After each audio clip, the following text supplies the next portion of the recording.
Hello, my rebels. How are you doing? I wanted to kind of get into the habit of doing a little bit more daily into this group. And naturally, I think that would be around movement. But with the movement, I really want to focus on integrating breath because the breath can do so much for us. And in light of that, I thought I should introduce to you a bit of information and background on the Pilates breathing that we do. And before we dive into how to do it, I really wanted to give you some insight from this amazing book. Look how thin it is, but there is so much wisdom in it. It is called Return to Life, and it's by Joseph Pilates. It was written in 1945, so quite a while ago. But if you read in there about how he talks about how we are disregarding our bodies, how we're not listening to our bodies, how we're not taking of our bodies and mind, it is truly impressive because you think he's talking about our society today. And I think in light of everything that is happening nowadays with the increased stress, I think we can all benefit from learning how to take nice deep breaths. I think most people don't really think how they breathe.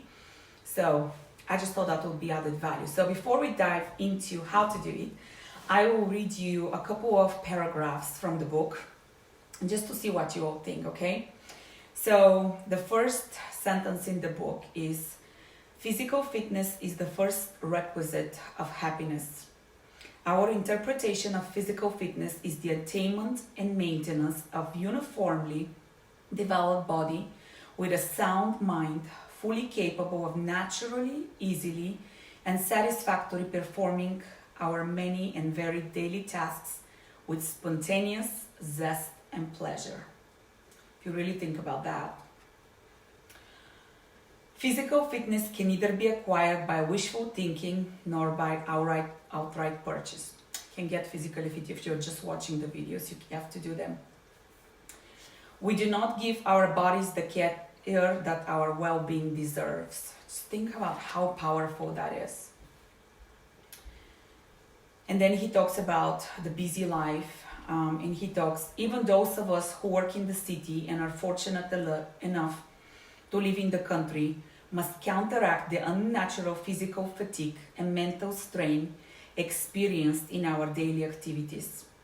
Telephones, automobiles, and economic pressure all combine to create physical letdown and mental stress so great that today practically no home is entirely free from sufferers of some form of nervous tension.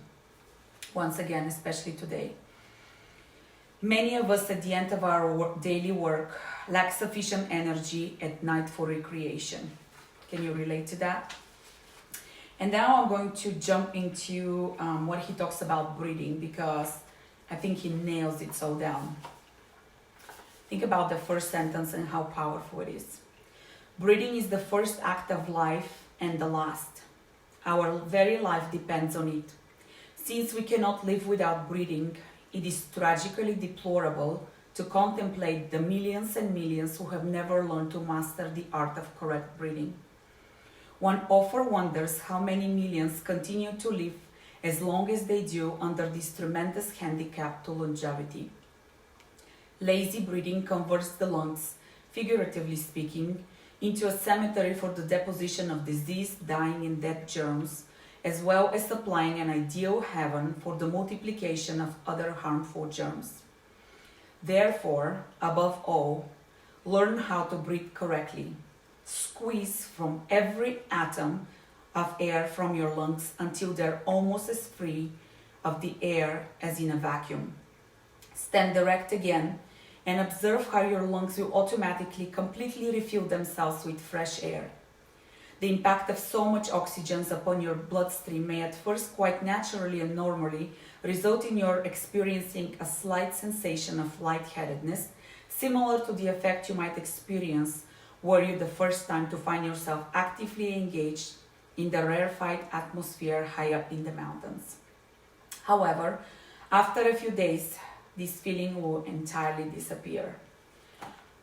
I mean, just think about that. He's so right. Breathing is the first act of life as last. And how often do we think about the quality of the breaths that we take?